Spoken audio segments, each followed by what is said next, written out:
All right.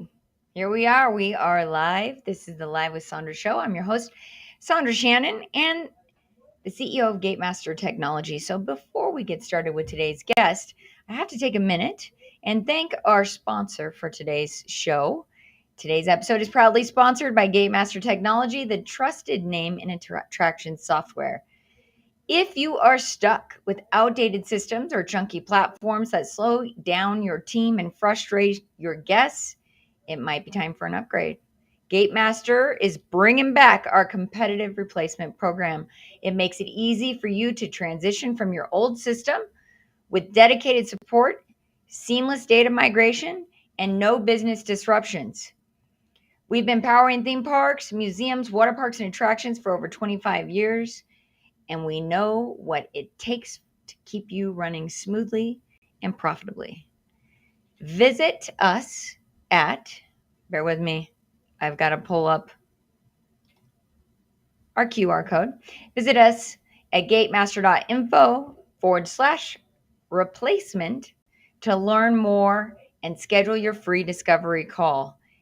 Gatemaster Technology, software that works as hard as you do. And we know how hard you guys work in these attractions. So, hey, we just spent the last week getting the last year open for this season. So we do know how hard you work. And thank you, Gatemaster, for allowing us to have guests like we have today. I'm very excited about today's guest. And before we get started, let me first tell you what our session is all about. Our session for today is the principal path leading attractions through transformation and AI. And before I introduce you to our guests, I would like to ask a question of our audience. So if you are in the audience today watching live, we've got the chat open. Leave us a chat. Let Bruce, I just gave you an idea of who's coming. Let Bruce and I know who's here. Let us know if you have any questions for the guest today. If you have any questions for us, we can see you in the chat. But first, let me ask you a question. How would you describe your leadership style in just one word? So if you're watching live right now, I would love to see you describe your leadership style in just one word. Leave us a chat. And now let me tell you about our next guest. Today's guest is the founder and CEO of ACE Independent Consulting Services. He's a thought leader in transformational leadership and coaching. His expertise includes principled leadership, organizational transformation, operations management, and learning and development. He cannot live without watching movies on the big screen. Well, my kids are going to love him because that's not we're going to all love him because that's our favorite thing to do as well. Movies are a big part of our fun. So, without further ado, please help me give a warm welcome to my next guest, Bruce Wren. Bruce, welcome to the show. Hi, Sandra. How are you? I'm good. How you doing? I'm good. I appreciate the time today, and I love the invitation to come in. It's going to be a great conversation. Well, hey Bruce, did I do okay on the bio there? Is there anything else you want to tell the audience about who you are and what you're doing? No, you did perfect. Ultimately, I worked a lot in coaching when I was coming up through high school and college, working with kids part-time, and subsequently have developed a coaching system and worked in learning and development for a number of years, most notably with Regal Entertainment Group, the largest theater company in the world. Oh yeah, So, that explains the movie watching movies on the big screen. yeah. So actually, are you familiar with Alamo Drafthouse? Oh, absolutely. Yeah, I know the Yeah. ownership and everything. Yes. Yeah, so we've been members because they've done the season passes. We've been members for years, as long as they've offered the season pass, like early adopters of the season pass membership, because we're also a big movie family, and I love that. And I love the season pass. However, we were just talking a little bit earlier about how my kids are out of school for the summer, and they Right. got lots of big ass.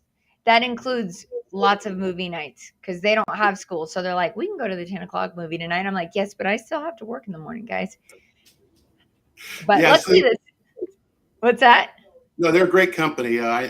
I know Tim League, who started the company originally, and his partner as well, and they've got some good properties. In fact, I've been to their original property in Austin, Texas. So I like their properties and also their perspective on the business. Yeah, I love it. I at this point I'm like, yes, we can go because I can sleep in the seats if I really have to.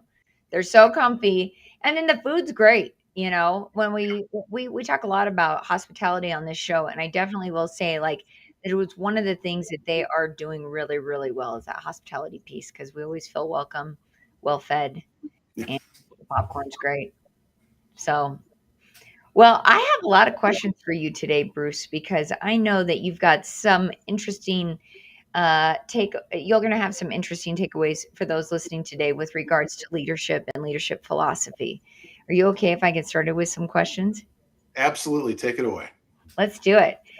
So, with regards to who you are and what you do, and how does your concept of principal leadership, specifically applying that to fostering positive and productive work environments within the attraction industry. So I know that's kind of a loaded question I'm dropping on you first right out the gate, but tell us a little bit. I'd love a little bit more insights on that principled leadership. Sure. I've got a book coming out. We're going to get into that later on called The Bruce System to the Third Power, and I'll explain what that means. But ultimately, it's about leadership principles are the basis for your success. A key component to that is something I call the positivity principle. That's in the vision you convey to your people and you try and stay positive. And that's particularly important during challenging times. I don't know, in general right now, we live in divided times and not everybody will agree on everything that happens outside the workplace, but we have to achieve collectively within the workplace. So it's really important to stay positive and communicate with clarity. And that's a key principle as a foundational one for you to become a principled leader, if that makes sense. So that's Yeah. really Yeah, that's really cool. So, communicating with clarity is a huge one for me in terms of my own leadership style, but also something that I appreciate. I can't remember who it was that I had on the show recently, and I mentioned this because I'm repeating this, but I was just at a leadership development training, and one of the things that I really enjoyed about something one of the speakers said was that he said everybody knows the golden rule, like, treat other people how you like to be treated. But then there's the platinum rule, which is treat people how they would want to be treated. And I really feel like that concept of clarity, communicating with clarity, is such a big part of that. So I appreciate you bringing that up. And that also makes me wonder, what are the key differences between traditional leaders and a transformational leader? And why is that distinction critical for success in today's dynamic attractions landscape? sure. Going back to the previous statement you just made, I watched couple of your previous shows with Chloe most recently, and you talked about the platinum principle, and I love Yeah. it. That our system's based upon that same thing is to give people what they want in order for them to succeed. And really, leadership perspectives are all about that. So, to answer the question you just posed, the traditional leadership is all about having the ability to bring people together and have them work collectively to achieve shared objectives. But transformational leadership is about more. It's about setting a foundation first, which is the principles, and then ultimately having the ability to take it to the next level, which is the transformational portion. And we'll talk more about my perspective on that in a minute, but it's a superpower. So to equate it to an American company, think of Steve Jobs at Apple, for example. Now, I'm not necessarily endorsing all of his leadership techniques, but I am telling you that he clearly had a transformational impact on that business. He was a disruptor. You find this in athletics too sometimes. John Wooden at UCLA, the basketball coach, or Nick Saban when he was at Alabama, if you're a football fan, that all of these folks became transformational because of the way they approached the job. But it required a foundation first, the principles, in order to be successful. Does that make sense? Yeah, and I think it's something that we mentioned earlier with regards to learning and development, in my and I hope you agree with this. I think you will. I think a lot of that transformation happens when we decide to become that, Yeah. right? Both as Yes. leaders and as businesses. Yes, absolutely. That one of the things, the first thing I talk about in principled leadership is branding. People need to understand that in today's world with social media and all this information we're bombarded with daily, you have a brand. You're your own Nike, your own Amazon, your own Apple, or your own McDonald's. And if you're new to an organization, that brand starts from the moment you interview and every day when you come to work until you eventually depart. So you need to think about what that brand looks like. And our recommendation is, and I'm really passionate about this, that it be based in integrity and in vision. that you need to be very clear about your vision. Positivity should be part of that vision, but people need to be comfortable with you in order for them to follow you, is my experience. And that's where, that's traditional leadership might have had more of a hierarchical view. I do it because the boss told me to do it. In today's world, they want to have belief in the boss, and they need to understand why. The why is very important. And if you want to be a transformational leader, you have to start with the basics, and that's the principles. Yeah. Oh, I don't disagree. I think the why is so important. I also think, and I think this just echoes what you're saying, people want to collaborate today. Oh, That's a superpower. They don't, yes. and you know what? My husband says this in his talks. He always goes, nobody grows up, or nobody's a kid. When you ask kids, what do you want to be when you grow up? Right? That's a question we commonly ask young people. And he says, nobody says I want to be managed. Yeah. Right? Never. You will never hear anyone ever aspire to be a managed person, right? We want to collaborate. And I love this perspective that you have here today with regards to what that looks like. Yep. Um, if you're okay, I want to take us into AI, which is a hot topic right now Yes, absolutely. that you understand and have talked a little bit about. And I know you've identified AI as an important innovation trend. In what practical ways can attractions of various sizes, because we know they come large and small, leverage AI to improve their operations, enhance their guest experience, or drive their revenue?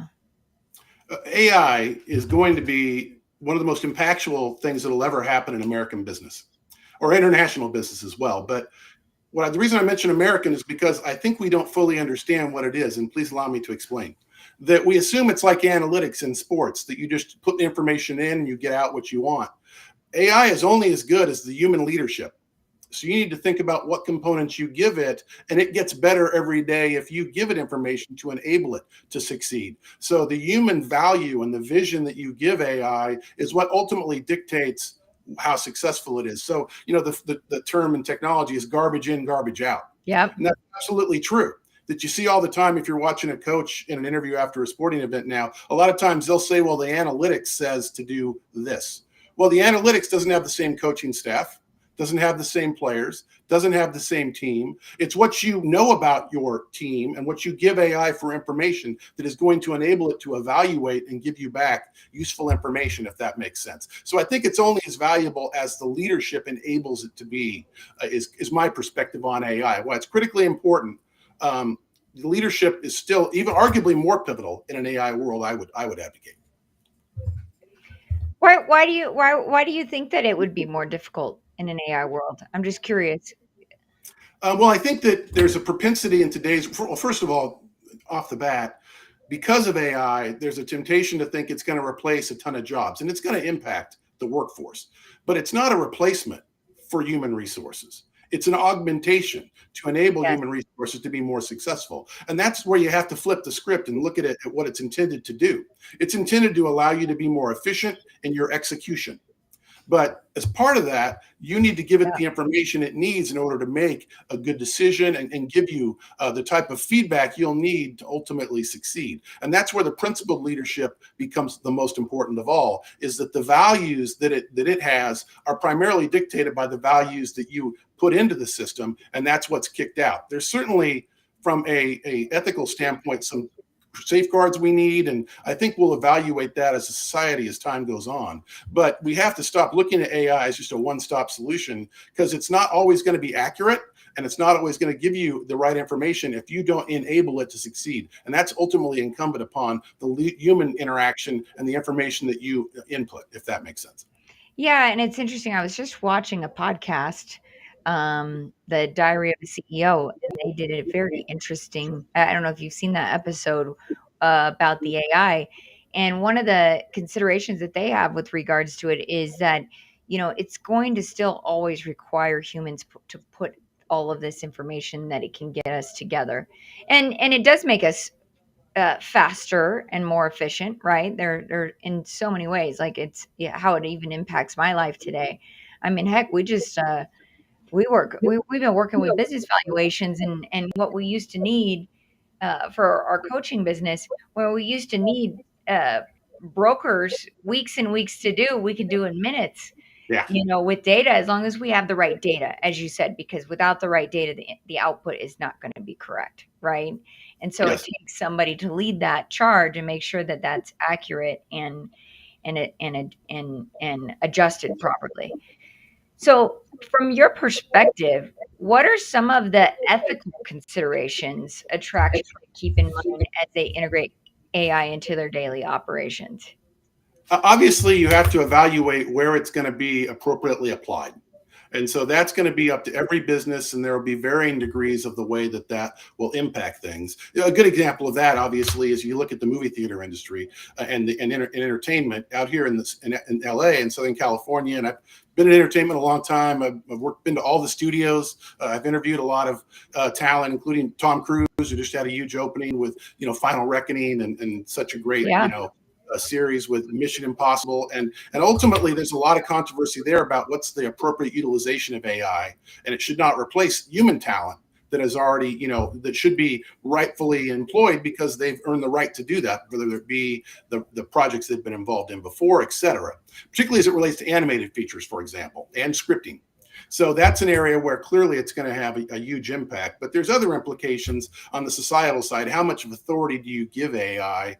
As I alluded to a little bit a few minutes ago, that in a world in which there's massive innovation at a rapid base, you need leadership more than ever that's values are driven in terms of the way that technology is utilized in order to maximize the productivity that is garnered from that, is my perspective on it. And there's lots of examples of it, but it's not a replacement for the human capability. It's an augmentation to enable humans to be more efficient and more successful, properly utilized.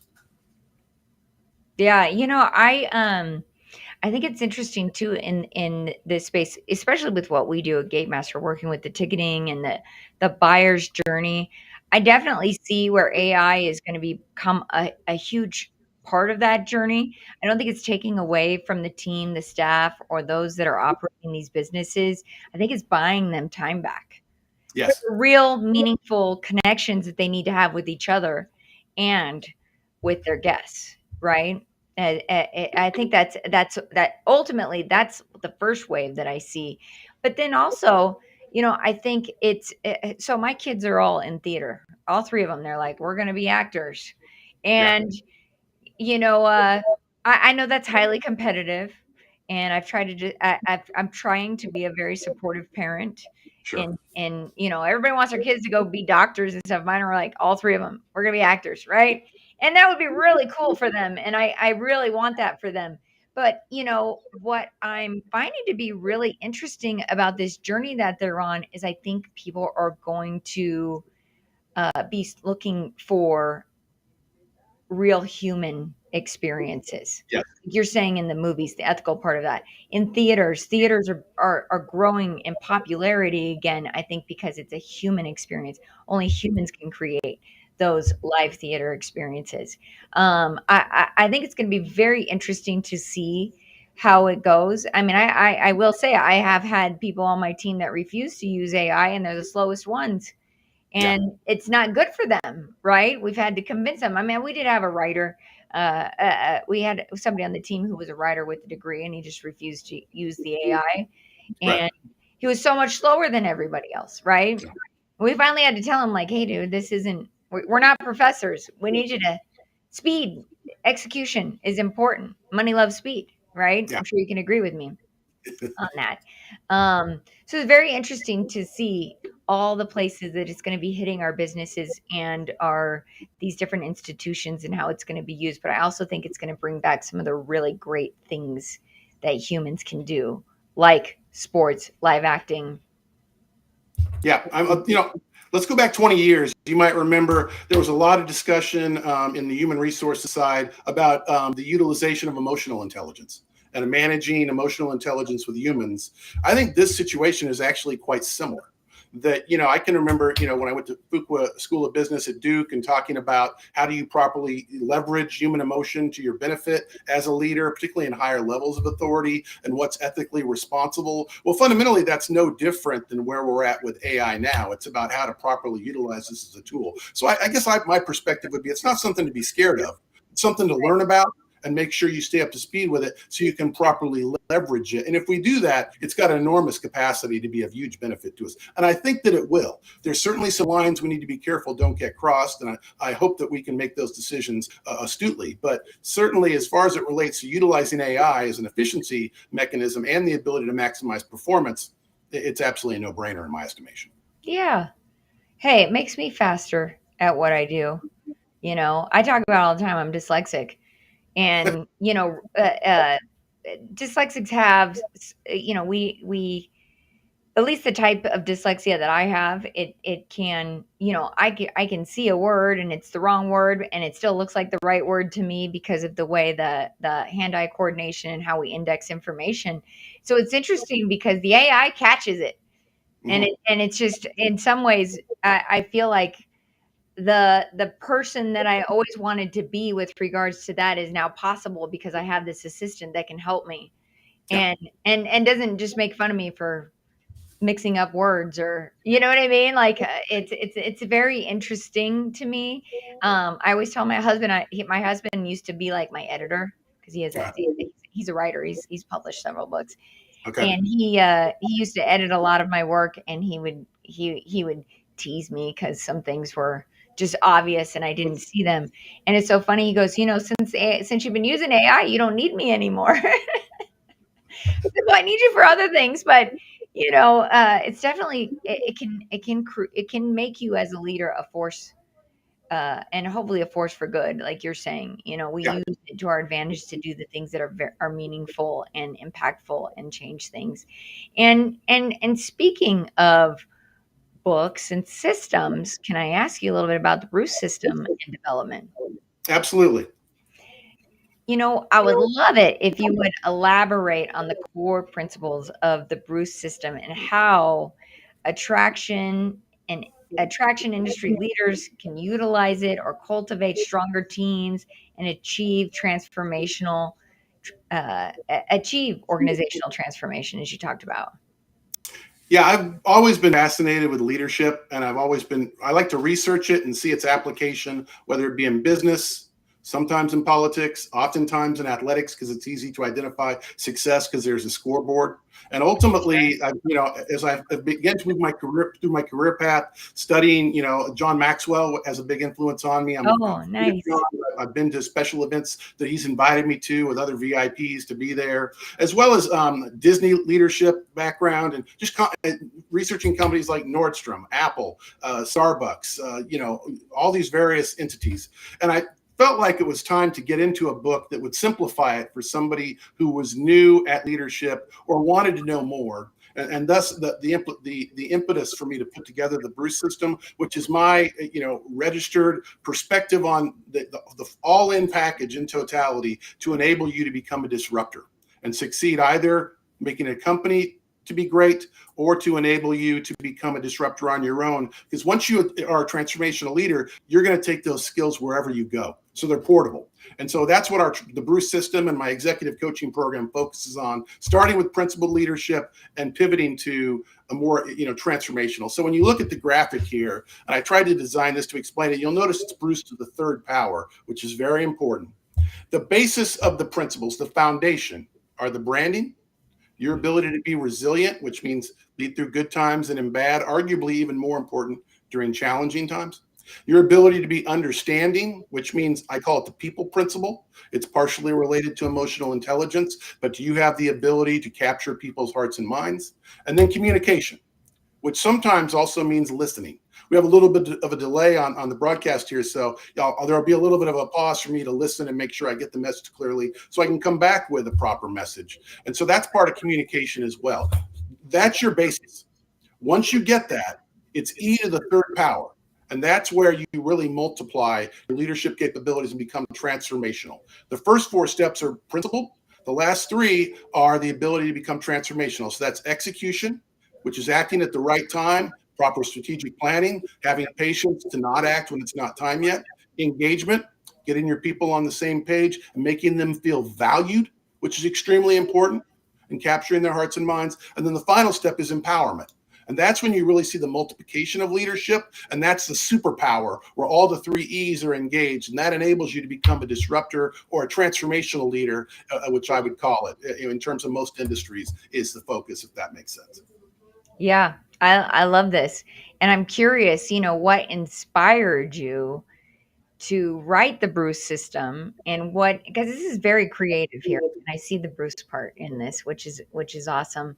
Yeah, And also, I have to say, I'm a big fan of John Maxwell. I could not yeah, me too. I could not let us just mention him without giving him props. I've actually also trained with him and heard him speak a few times. Yeah, And if anybody out there is listening, I'm a big fan. What is it? 21 Irrefutable Laws of Leadership. yep. Fantastic book.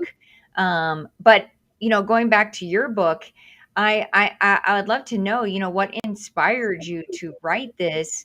What key takeaways do you hope readers can gain, particularly those in attractions? Because I know you have a background and experiences. Yeah. Yeah, absolutely. As I've gotten older and interfaced with more people, I think that we've somewhat forgot about what true leadership is. That I think in our current culture, which is very a microwave society about instant gratification, Yeah, all the focus is on short-term decisions and oftentimes transactional. That I give you this, maybe a raise, maybe a promotion, maybe a bonus, and ultimately you'll do X for me. That works for a while, but it doesn't truly capture their hearts and minds over the longer term. And I think that we see this. Sometimes you see it in professional athletics. Sometimes you see it certainly in politics nowadays. It's very prominent. And it's gotten us away from having the capability to be patient and make principled decisions in order to become transformational. So I really think we need to get back to that. I worked in corporate America most of my life as as an executive, and there's a temptation to keep the shareholders happy, and absolutely that's very, very important for job security, but you have to look at the long-term impact, and sometimes you have to step away in order to be successful. Apple is a good example with Steve Jobs, that he had to leave the organization and they had to struggle and eventually bring him back to achieve their full level of potential that they wanted to make in self-actualization. There's a resistance in cultures against risk taking and following somebody who isn't necessarily willing to sign off on whatever the template or the existing culture is within that, the consciousness. So whenever you're transformational, oftentimes that's misperceived as being somebody who's dangerous. And sometimes it can be, but mostly what they're trying to do is better the organization. So it requires a real leap of faith to empower a transformational leader.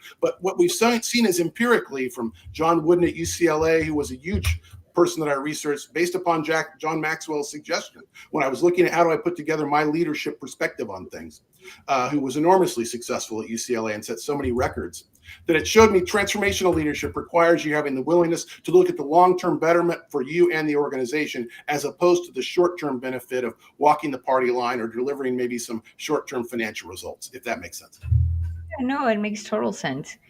I think this is fascinating in terms of, because I'm a big fan of leadership principles and becoming who you have to be that person who has that big vision, like you mentioned Steve Jobs, right? I think a Yeah, big part of why they had to bring him back is because they needed the visionary, right?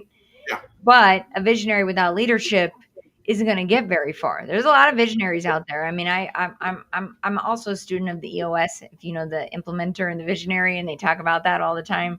oh, yeah, Uh, I think it's interesting because you can be a visionary, but if you don't know how to lead or get people to follow you to do what has to be done, and you've mentioned the principles, which it could also, I think, maybe, and correct me if I'm wrong, maybe even what some people might know as values, right? The yeah. things that connect us, the things that we can all agree to.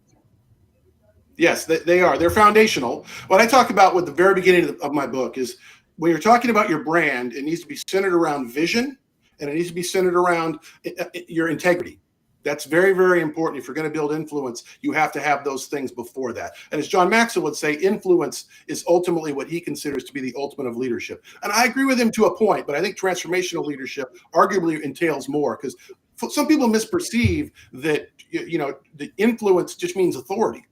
And it's got to be organic. In order to truly be influential, you have to have the capability to create authentic connection and then to drive performance. And, one of the questions about irrefutable laws of leadership in the chat, absolutely, I read that, and that talks about some of this. And in fact, when I first met John, it was around his 21 laws, when I met him in the early 2000s, that was their big product that they were pushing. You have to have those influences in place, or else it's not going to work in the longer term. And that's where I'm saying that, and as a part of your brand, unless you have a vision that is clearly understood, is constantly communicated, and you have integrity around that vision, people are not necessarily going to believe anything else that you do. It's that authenticity, and true influence has to be organic as opposed to just being given a certain level of authority.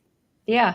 I think it's interesting too that you keep bringing up the brands because, we know that not only the people that we're leading with regards to the business that we do, but also the patrons have to have trust in the brand, right?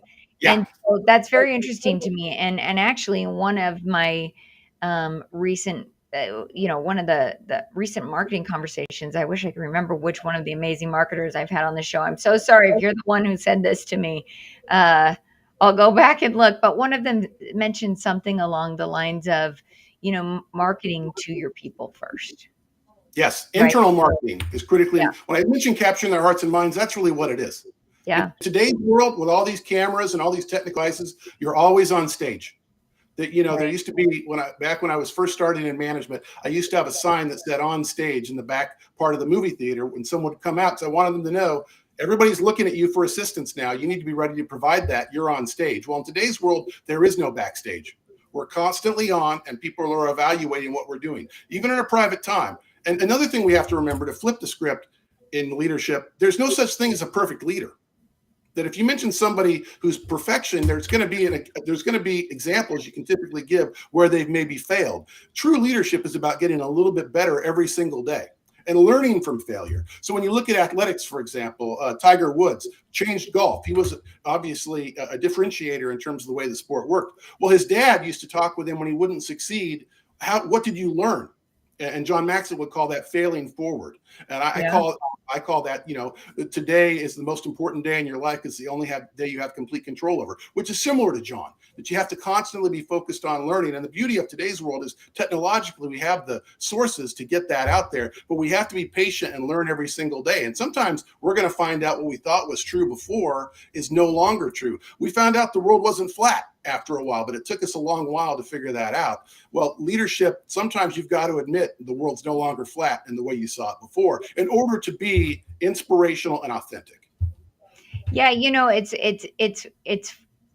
that's such an interesting thing to mention.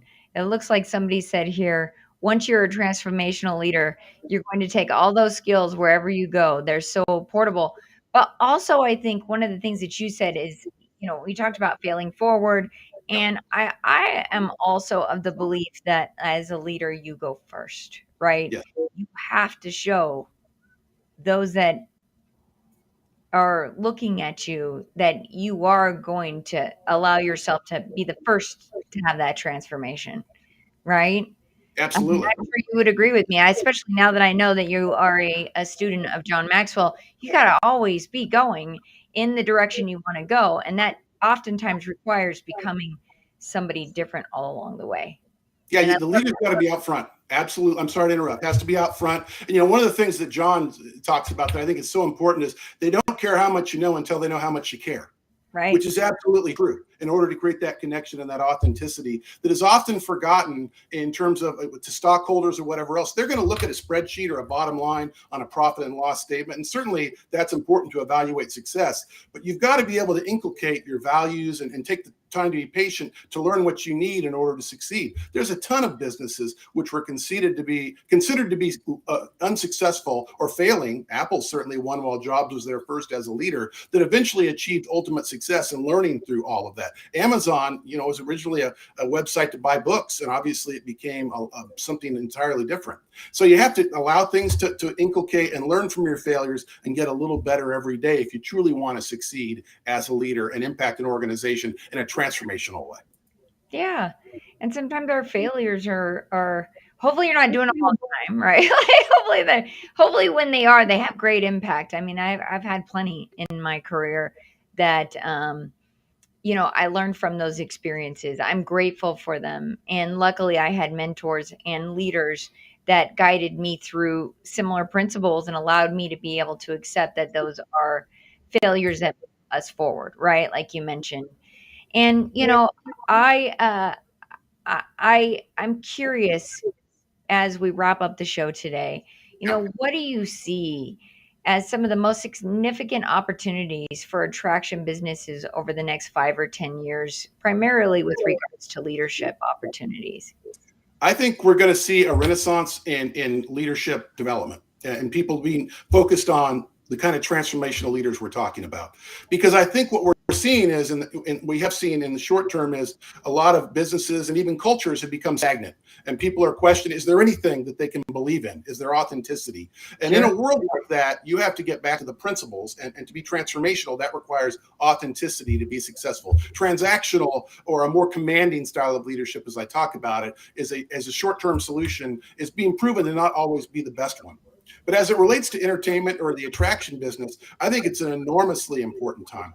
Coming out of COVID with streaming and everything becoming so prevalent, people have the ability to watch entertainment at home. But when you go to see a movie on the big screen, and the most recent example, obviously Mission Impossible, and in conjunction with Lilo and Stitch setting a record for the biggest Memorial Day ever this weekend, that Wow. shows you the various types of product you have on screen are important, and it has to appeal to people. So they'll have to continue to evolve over time, and they will. But I think you're seeing a pivot back from being heavily streaming oriented back to the big screen where it's an appropriate attraction and towards certain tentpole type of pictures. But you're starting to see that break through now. I think that trend will continue. Most recently at CinemaCon in Las Vegas, the big movie theater industry. In fact, if you watch the show The Studio that's currently on streaming right now, the Seth Rogen show, which I thought was fantastic because it's really made by cinephiles and for cinephiles.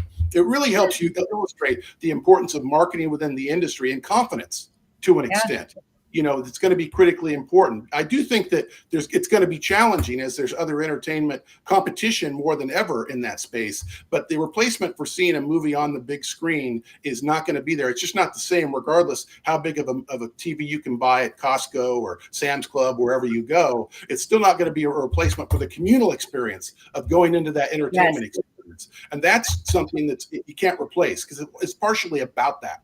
And that's where I think they've got enormous opportunity if they can stay focused and make astute decisions and not simply have to put out something, periodically that might not be the highest quality of product. Because in entertainment, what's been eternally true is that people will pay extra for a great entertainment value, whether it be the seating or whatever else. But the picture on the screen is critically important to keep people coming back. And that's where I have enormous confidence in the entertainment industry, and specifically the American entertainment industry. That even though entertainment is more international than ever before, in America, entertainment has always been one of our most popular products, other than agriculture. That even during down economic time, it's been able to thrive. So you have to make astute decisions. And where that comes in, if you flip the script and look at maybe technology, in the early 2000s, Nokia looked at what Apple was doing with cell phones and thought it was just going to be kind of a novelty and only serious techies were going to be buying it, the same people who bought maybe iPods at that time or whatever else. And their internal financials said it would only get 4 to 5% of the market.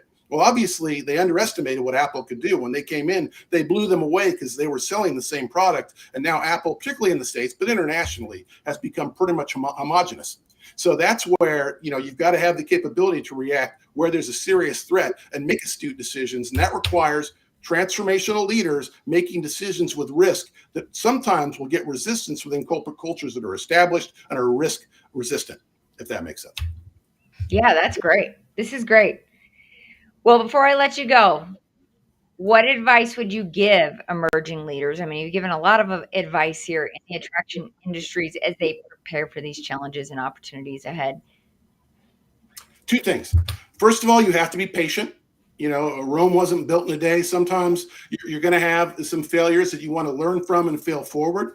You think of classic Coke nowadays, which is the most prominent soft drink. Well, in the 80s, what I remember, a lot of our audience may not, they introduced New Coke, and it was a huge failure. So they had to learn from that and introduce Classic Coke 75 days later in order to capture back their market share. But they had to be authentic with that. So you have to be patient and learn from every product that you're invested in and try and see where to be successful. And you shouldn't be afraid to be transformational. In fact, you should have the courage to be transformational, because that's what we all remember. If you think about shows on the big screen or in athletics and great or live entertainment, something that really impressed us, it's usually someone who stands out from the crowd and is not afraid to take those sort of actions. And that's what we give you at ACE Independent Consulting Services, and specifically with the Bruce, the third power system, and the third power is the superpower, is we give you the transformational leadership skills that are portable and you can take anywhere you go to be a differentiator or disruptor in that industry and for that organization.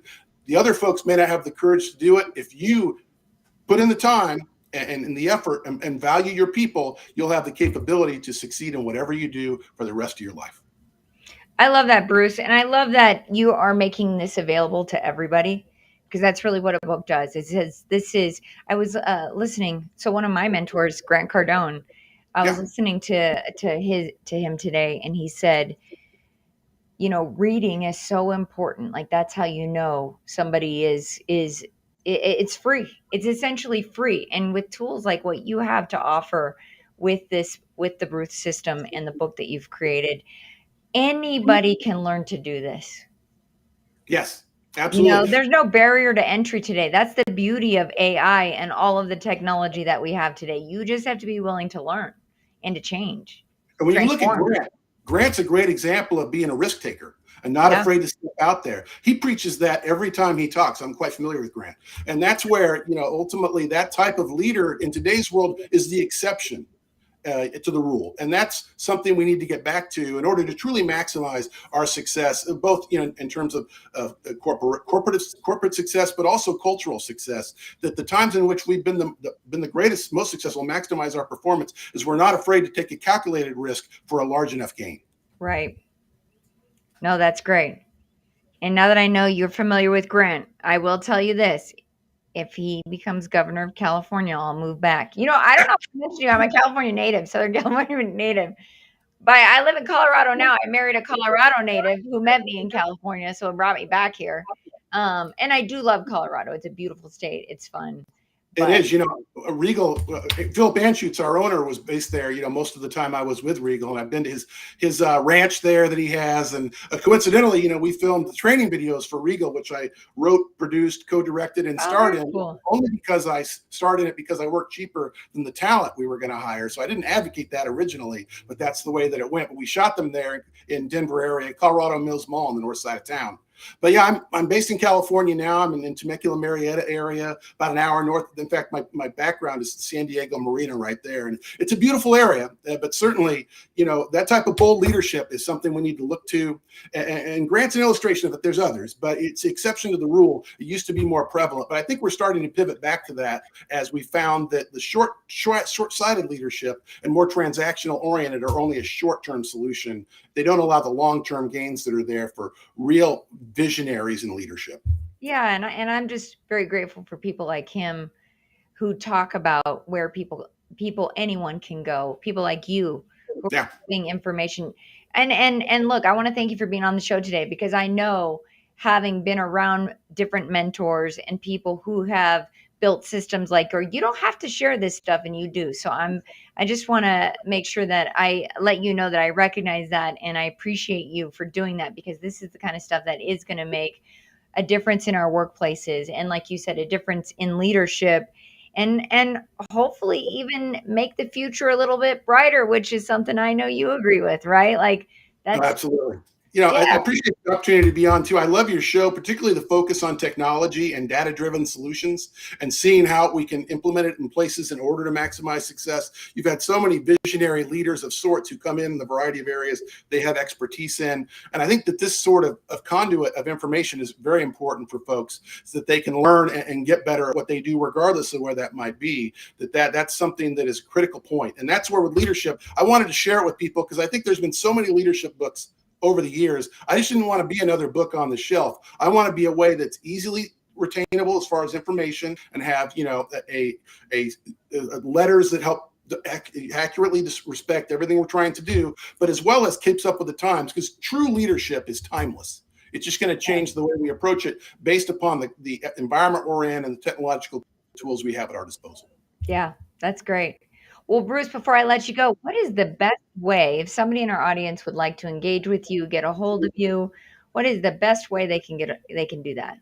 Sure. It's Bruce Wren, like the bird. So they can go on to brucewren.com and be able to get a short look at where things are at. I actually have a brand new website coming out here in the next few days, which will totally update it. The current one's great, but I've got an update that I think it's based around the deployment of the book as well. So you're really going to be helpful to get in contact. But also LinkedIn, where everybody seems to be nowadays, is a great way to make contact. I love it. I'm on LinkedIn every day.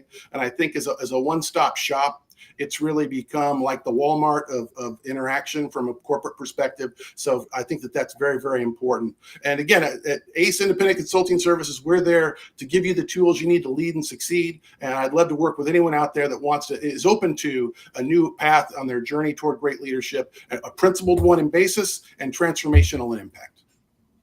This is amazing. Thank you for being here. Thank you for sharing this important information. I appreciate you. We were talking about this earlier before, and I just have to tell the audience because I love sharing this every time I have a guest like you. I know I'm getting smarter. So I hope all of you guys out there watching, like I said, people like Bruce don't have to share this information or come on shows like this, and they do. And I appreciate it because it's going to make such a difference in the world and in the world of leadership and in our attraction businesses. So thank you, Bruce, for being here. We have that QR code up right now. If you guys have seen that, make sure to scan that so you know how to get a hold of Bruce. That'll take you right to his website. And Bruce, I will see you soon, maybe sometime in San Diego when I'm down visiting. Sounds terrific. Thanks, Andre. I really appreciate the opportunity to be on. Hey, thank you, Bruce. I appreciate you being here. Yep. Take care. Yep. Well, I'm going to leave this QR code up here for just a moment. If you want to capture that website so you can visit Bruce and learn more about his book, his system. I thought this was a really great show today. I love shows about leadership because I think that it is it is where in business we have the greatest impact. It's where we have the greatest influence. And it is where it's really what this is all about. You cannot build anything without people. And so understanding these principles are huge. And I hope you will reach out to Bruce and let him know that you saw him on the Live with Sandra show. So before I wrap up the show, I once again want to thank Gatemaster Technology, our sponsors for today's show. Their trusted name in attraction management software. And like I said earlier today, we've brought back, I should say, this is something that we brought back from years ago, our competitive replacement program. We know that there are so many attractions out there that are in need of upgrading their systems, and we don't want price to be your barrier. And so with our competitive replacement program, you're going to just switch out the old for the new. And you don't have to go try and convince your boss that you got to spend more money to do it because you're going to get all these great features that we have to offer, mobile ordering, our Speed Pass. If you've not heard about our Speed Pass, it's a great way to understand your guest journey. Gatemaster Speed Pass. We've got all of our tools available to you through the competitive replacement program. So we're going to help you run more efficient, understand your data. Bruce mentioned junk in, junk out. Well, we're going to make sure that you're not dealing with a bunch of junk. You need actual tangible and measurable data in order to make the best decisions for your business. So once again, I want to invite you to join us in exploring the competitive replacement program. You can scan that barcode there. It'll take you to the page that talks a little bit about the program, the process, and how you can best get a hold of us. I want to thank you today for joining me on this show, for watching, for the comments, for everybody who watched. If you are watching on replay, be sure to hashtag replay so we know you're here. If you're watching or listening on the podcast networks, the many podcast networks out there, I appreciate you listening. We'd love to hear about the show. Be sure to follow us on YouTube. We're trying to grow our YouTube audience right now. So I just want to give you that little bit of a call to join us on YouTube. Like, follow, share with your friends. This is the kind of information everybody that you know in business needs to have. So I hope you will join us. and sharing this information that Bruce shared today. I appreciate you being here. I appreciate you listening, and we'll see you on the next Live with Sandra show.